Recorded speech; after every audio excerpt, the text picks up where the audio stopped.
They expected an illegal mod shop in the desert hangar. A reclusive mechanic breaking rules.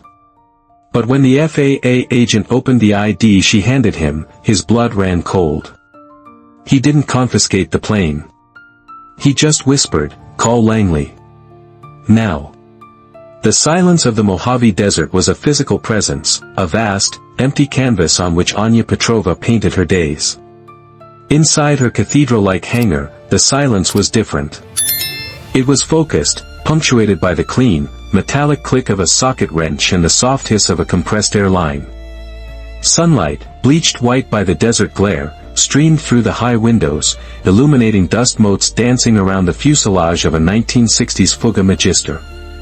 The vintage jet trainer, with its distinctive V-tail, rested on stands like a sleeping predator, its skin stripped down to bare metal in some places, gleaming with fresh primer in others. Anya's hands moved with a surgeon's precision. Dressed in oil-stained cargo pants and a simple gray tank top, her blonde hair tied back in a severe knot, she looked less like a mechanic and more like a component of the machine itself. Every movement was efficient, every tool placed back in its exact spot on the rolling cart. There was no wasted energy, no hesitation. This hangar wasn't just her workshop, it was her sanctuary, a fortress of solitude bought with a past she had worked tirelessly to bury. For 5 years, this was her world, the smell of jet fuel and hydraulic fluid, the logic of schematics, the satisfying physics of flight. A tiny, almost imperceptible red LED blinked on a nondescript gray box mounted near the hangar's massive door. It was part of a custom-built sensor array, camouflaged as a weather station. It didn't detect movement, it detected patterns. And the pattern it now flagged, 2 vehicles, heavy axle, moving in formation along the abandoned access road, was an anomaly. Anya didn't flinch. She slowly placed a calibrated torque wrench back into its foam cradle, wiped her hands on a clean rag, and watched the dust cloud of their approach grow larger. Her heart rate remained a steady 60 beats per minute. She had been expecting this. Maybe not today, maybe not them, but the knock on the door was inevitable. The hangar door groaned open just enough for 3 men to step inside, their dark forms silhouetted against the blinding exterior light. 2 were in crisp FAA polo shirts, their belts heavy with official equipment. The third was a local sheriff, his hand resting uncomfortably close to his sidearm, his eyes wide as he took in the scale of the jet. "Ma'am," the lead FAA agent began, his voice echoing slightly in the cavernous space.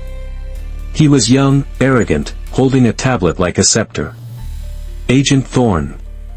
We've received a credible report of an unregistered, modified aircraft operating from this location. We're here to inspect this facility and ground this vehicle pending a full investigation." Anya remained silent, her expression unreadable. She let him finish his speech, let the weight of his authority fill the space between them. The sheriff shifted his feet, clearly out of his element. "We'll need to see your pilot's license, aircraft registration, and personal identification," Thorne continued, stepping closer to the Fuga Magister, running a finger along its wing. "Frankly, I'm not sure what you've got here, but I can guarantee it's not street legal." Anya finally moved. She walked not to a desk, but to a battered, rust-flecked toolbox sitting on a workbench. Its drawers were filled with worn, specialized tools from another era. She didn't look at the agents. Her focus was entirely on the task at hand. With a soft click, she opened the top compartment, bypassing wrenches and gauges, and retrieved a small, black leather wallet. The leather was scuffed at the edges, softened by years of carry. She walked back and handed it to Agent Thorne without a word. He flipped it open with an air of impatience. His eyes scanned the first line. For a full second, nothing happened. Then, the smirk on his face evaporated. His jaw went slack. The color drained from his cheeks, leaving behind a pale mask of disbelief. He took an involuntary step back, his eyes darting from the ID to Anya's face as if seeing her for the first time. "Sir. Everything all right?" his partner asked, noticing the sudden change. Thorne didn't answer. His hand, shaking almost imperceptibly, went to his earpiece. He turned away, his voice a choked whisper into his microphone. "Control, this is Thorn. I have a visual on a Nightingale asset. Code 7 verification. Repeat, this is not a drill. I need Langley on this channel. Now." A tense silence followed, broken only by the hum of the hangar's ventilation fans. The sheriff looked on, utterly bewildered. Thorn straightened up, his posture transformed from arrogant authority to rigid deference. He nodded once, listening to a voice only he could hear. He turned to his stunned partner. "Pack it up.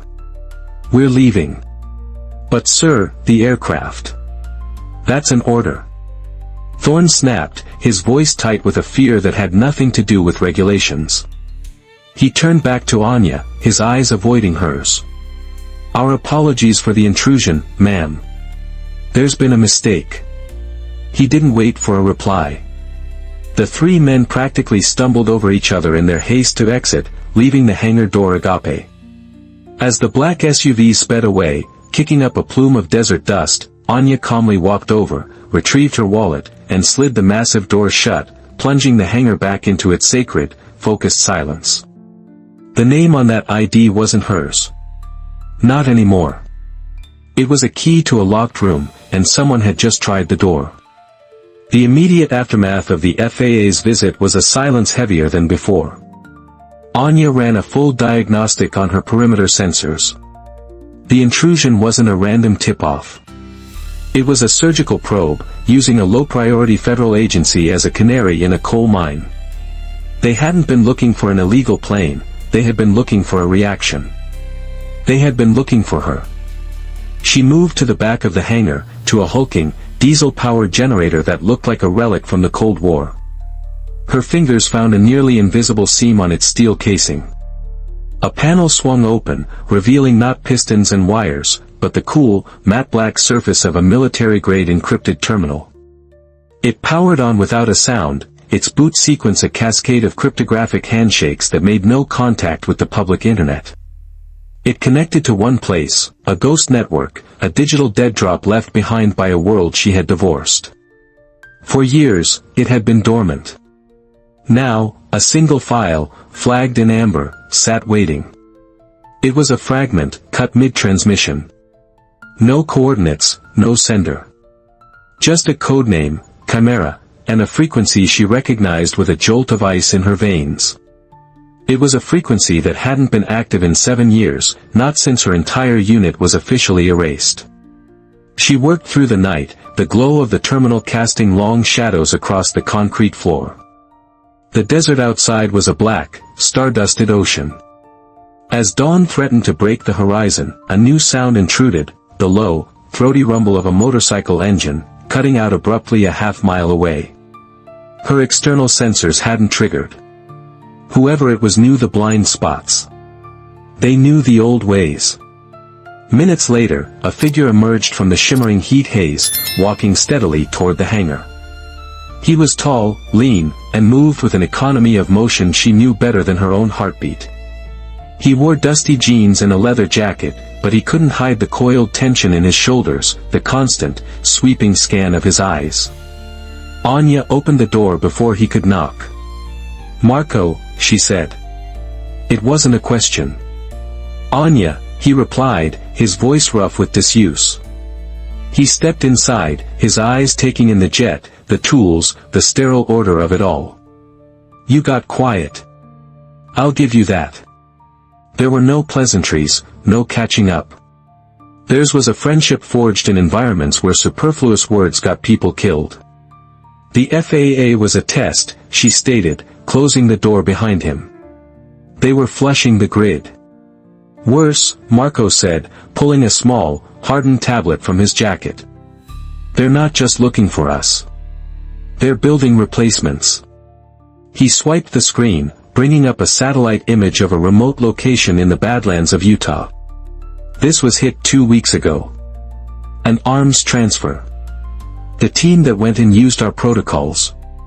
Entry, breach, extraction, a perfect nightshade operation. Except it was sloppy. They left 2 survivors and a digital trail a mile wide. Nightshade. The name of their defunct unit. A ghost program so secret, even its own members barely knew its full scope. And? Anya asked, her voice flat. Marco zoomed in on a grainy still from a bystander's phone. A figure in tactical gear, turning away. On his sleeve was a small, black, triangular patch. Their insignia. The one that was never to be worn, only known. This is Project Chimera, Marco explained, his face grim. Someone got their hands on the Nightshade files. All of them. Our psych evals, mission logs, biometric data. They're not just reactivating the program, Anya. They're trying to replicate it. They're building an army of ghosts, using our faces, our tactics. And the ghost they want to perfect most of all, is you. He looked at her, the unspoken truth hanging in the air between them. The sloppy mission, the clumsy probe by the FAA, they were all data points for an algorithm that was learning. Learning to be her. Your operational signature is the Holy Grail, Marco said quietly. You were the only one who never left a trace. They can't copy what they can't understand. So they're poking you, prodding you, trying to make you move. They want to see how the original ghost hunts. Anya stared at the screen, at the blurry image of a man wearing an echo of her past. Her sanctuary had been breached. Her silence had been stolen. They hadn't just found her, they had taken her identity and twisted it into a weapon. And an imposter was a debt she always paid in full. Part 3, The False Nest. The infrared drone photo on Marco's tablet was their only lead. A heat signature in a forgotten corner of Utah, a derelict mining operation that had been abandoned for half a century. And in the corner of that photo, the ghost of their past, the Nightshade patch. It's a nest, Anya said, her eyes tracing the topographical lines on the digital map. They're not operating from there. They're learning there. Their ride was a relic, much like Anya's skills. A heavily modified crop duster, its agricultural equipment stripped and replaced with extra fuel tanks and sound-dampening composites on the engine cowlings. It flew low, slow, and under the quilt of commercial radar. As Anya piloted the aircraft through the winding canyons under a moonless sky, Marco monitored their electronic signature, which was, by design, non-existent. The flight was tense, a silent ballet of instinct and machinery, a whisper moving through a sleeping landscape. They landed on a dry lake bed 5 miles from the target and covered the final distance on foot, moving through the sagebrush and rock like shadows. The air grew colder, thinner. The only sound was the wind. The mining camp was exactly what it appeared to be, a collection of rusted-out corrugated tin buildings and decaying infrastructure. But closer, Anya could spot the anomalies. New coaxial cables running between buildings. A faint hum from a powerful generator. And 2 lazy-looking guards whose posture was civilian but whose rifles were military-grade. They slipped past the perimeter through a drainage culvert, a gap in the fence's sensor grid so obvious it could only be a test for initiates. Inside, the place was a mockery of their past. It was a training ground, a crude attempt to reverse-engineer their instincts. One of the larger buildings, a former ore processing plant, was the nerve center. Anya opened the door with a sliver of metal, disarming the cheap electronic lock in under 3 seconds. The scene inside made her blood run cold. It wasn't a command center, it was a classroom. The walls were covered in whiteboards, scrawled with diagrams of their old missions. Infiltration routes from Maracaibo, extraction points in the Donbass. Her face was on a wall, a grainy photo captured from a distance, her eyes locked on something out of frame. Beside it were psychological profiles, tactical analyses, and behavioral predictions. They had mapped her life, her mind, and were teaching it to others like a college course. They're not just copying our tactics, Marco whispered, his voice laced with disgust. They're role-playing. In the center of the room, 3 men in tactical gear were running a simulation on a large screen, failing to replicate an entry maneuver Anya had designed for a high-altitude breach. Their instructor, a man with the hardened look of a former PMC, berated them for their lack of fluidity. They were in a phantom's nest, a place where her memory was being dissected and commodified. The violation was profound, more invasive than any physical attack. This wasn't about being hunted. It was about being erased and replaced. While Marco planted miniature thermite charges on the building's support beams, Anya moved to the main server rack. She wasn't here just for destruction. She needed to know who was pulling the strings. She bypassed the firewall with a speed that would have made a state-sponsored hacker weep, her fingers flying across a portable terminal. She found the core directory, Project Chimera, and began downloading the source architecture. It was a race against time. The download completed. Anya gave Marco a sharp nod. They slipped back out through the culvert as the instructor was starting another simulation. From a ridge a mile away, they watched as the thermite charges ignited.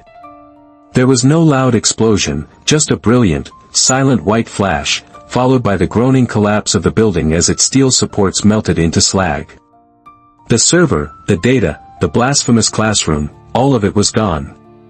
But as Anya clutched the drive containing the stolen data, she knew this was just the beginning. She hadn't ended the threat. She had just announced, in no uncertain terms, that the real ghost was off her leash. The desert offered no comfort on the flight back. The data drive Anya had stolen from the nest was a viper in her pocket, its contents a poison she had yet to analyze. They flew in silence, the quiet hum of the engine a stark contrast to the storm brewing in her mind. Back in the sterile safety of her hangar, she plugged the drive into her secure terminal. The architecture of Project Chimera unfolded on the screen. It was more horrifying than she'd imagined.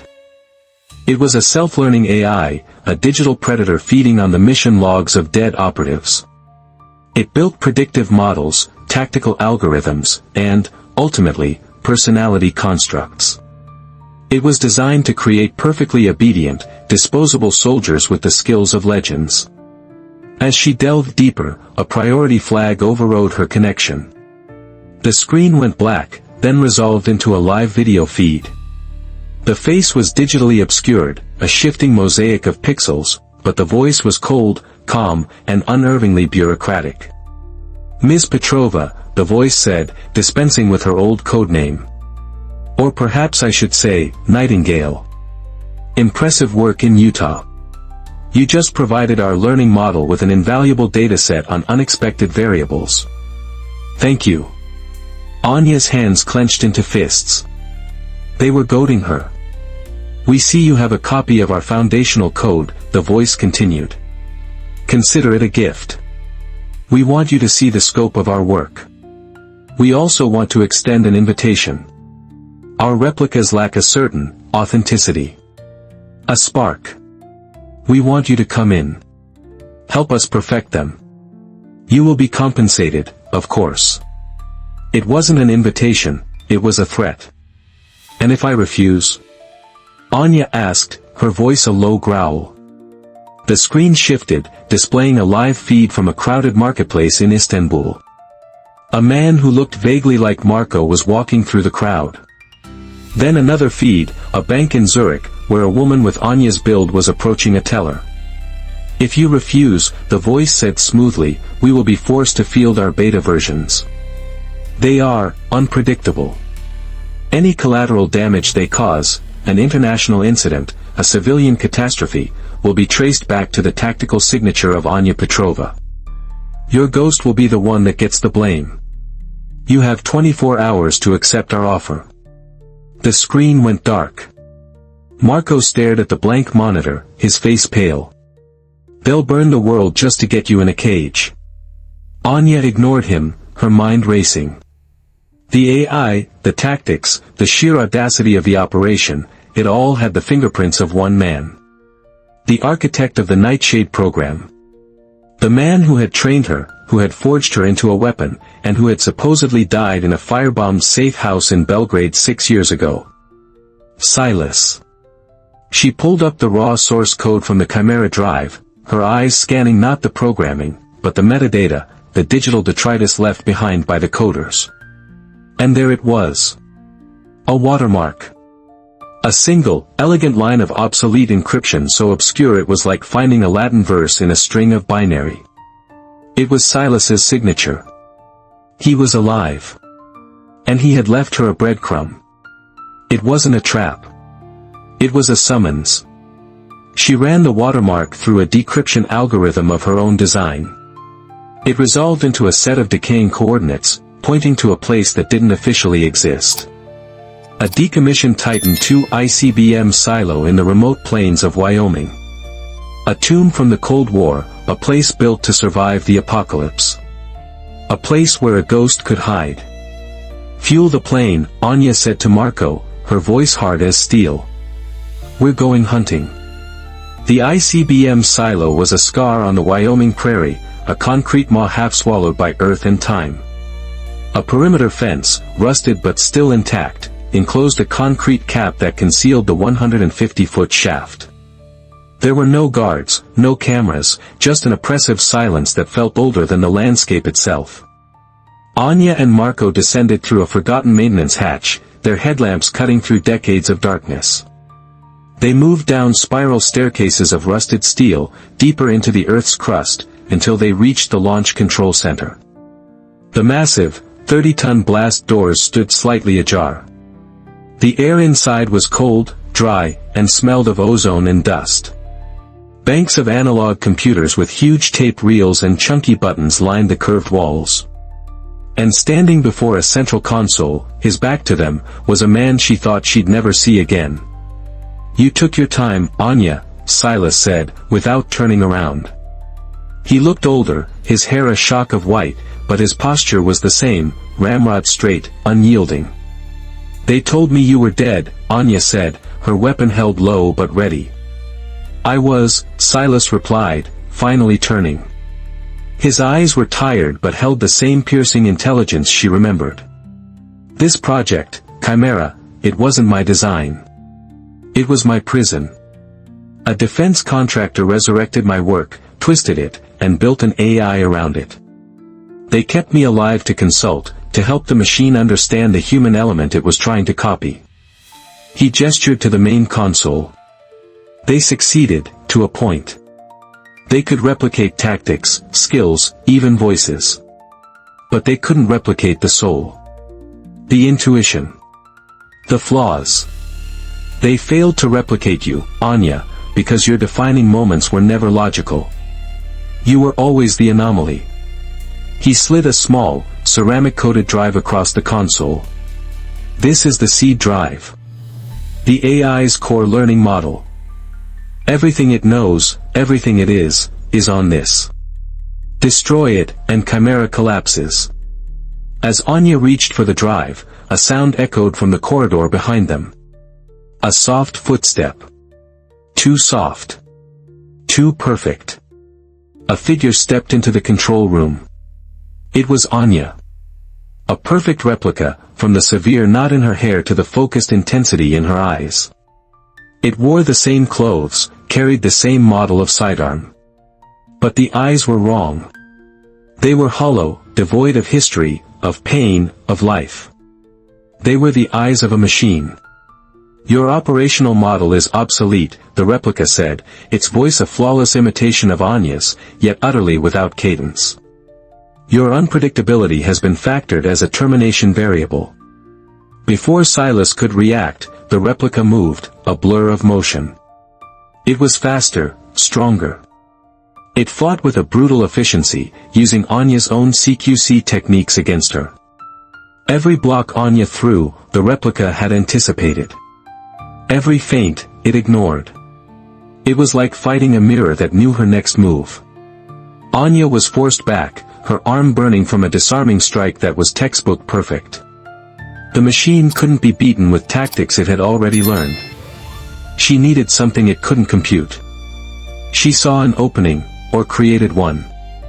Faking a high block, she intentionally dropped her guard and lunged forward, not with an attack, but with a stumble, a clumsy, desperate move that mimicked a fall she'd taken during a training exercise years ago, a moment of failure Silas had logged as a weakness. The replica's processors stuttered for a nanosecond. The move was illogical. It served no tactical purpose. It was human. That nanosecond was all Anya needed. Ignoring the pain in her ribs as the replica's counterstrike landed, she grabbed a thick power cable from a console and whipped it around the replica's neck, pulling it off balance. At the same time, she snatched an emergency flare from the wall mount, sparked it on her boot, and jammed the incandescent magnesium fire into the replica's torso. The thing shrieked, a sound of overloaded circuits and melting synthetics, not pain. It staggered back, its perfect face contorting as the fire burned through its internal systems. "Now, Silas!" Anya yelled, rolling away. Silas slammed his hand down on a large, red, covered button on the console. Purge initiated. There was no explosion. Instead, a deep, resonant hum filled the silo, and a wave of pure electromagnetic energy pulsed through the room. The lights flickered and died. The humming of the old servers ceased. The burning replica convulsed one last time and fell silent, its eyes finally dark. In the sudden, absolute silence of the dead silo, Anya stood breathing heavily, her body bruised but her mind clear. She hadn't just fought a machine. She had fought her own ghost, and proven that a soul, however flawed, was something that could never be copied. The EMP had wiped the slate clean. The launch control center was a tomb of dead technology, the only light coming from their headlamps. The silence was absolute, the kind that follows the end of a world. "It's done," Silas said, his voice echoing in the dead air. "Chimera is blind. But the people who built it are not. They'll start again." "They can try," Anya replied, her voice low and steady. The fight had drained her, but it had also forged something new in her resolve. Silas walked to a dusty, forgotten panel on the far wall. It was purely mechanical, a wall of toggle switches and keyholes. Years ago, before Nightshade was compromised, you were worried about this very scenario. A rogue program, a compromised command. You built a failsafe. A ghost in the machine to hunt other ghosts. You called it the Shadow Protocol. He pointed to a single, unlabeled switch under a locked cover. You buried it so deep, you probably don't even remember. It's an autonomous network, a secondary identity with its own resources, dormant, waiting for a manual trigger that could only come from here. It was designed to do one thing: hunt and erase any unauthorized replication of Nightshade assets. Anya looked at the switch. A memory, distant and faint, surfaced. A contingency plan born from paranoia and foresight. A weapon she had created and then forgotten. She stepped forward and flipped the switch. There was no hum, no flash of light. Just a solid, satisfying clunk of mechanical tumblers falling into place. Somewhere, in a server farm buried under a mountain in Nevada, a dormant string of code flickered to life, its sole purpose now active. Silas nodded, a faint, proud smile on his face. Now, they won't just be rebuilding. They'll be looking over their shoulder. He chose to stay behind, the self-appointed guardian of the silo and its secrets. Their parting was without ceremony, a simple nod of mutual respect between two soldiers who had seen the end of their war. 2 days later, a small article on page C12 of a financial journal noted that a major defense contractor had indefinitely shelved its flagship AI development project, citing insurmountable computational paradoxes. Its stock plummeted.